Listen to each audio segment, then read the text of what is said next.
Most productivity tools don't actually make you productive. They just give you a nicer place to feel overwhelmed.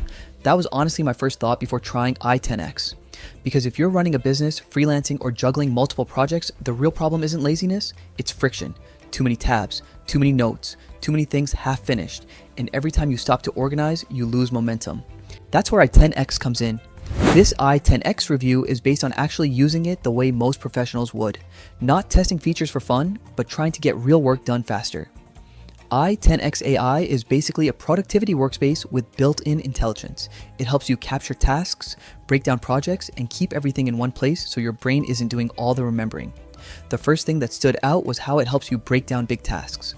Instead of staring at something vague like launch website, it helps turn that into clear next steps. That alone makes it easier to start, which is usually the hardest part. The second thing is consolidation. Notes, tasks, and ideas live together.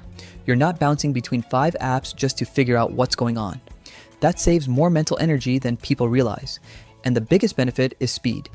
Less thinking about what to do next, more actually doing it. Now, real pros and cons. The biggest pro is clarity. It reduces that mental clutter and helps you focus. It's also simple enough that you'll actually use it instead of abandoning it after a week. The con is that it won't magically fix bad habits. If you don't use it consistently, it won't help. And i10X pricing only makes sense if you're actively managing real work, not occasional tasks. So is i10X worth it? If you're a business owner, freelancer, or entrepreneur managing serious workloads, it can genuinely help you move faster and stay organized.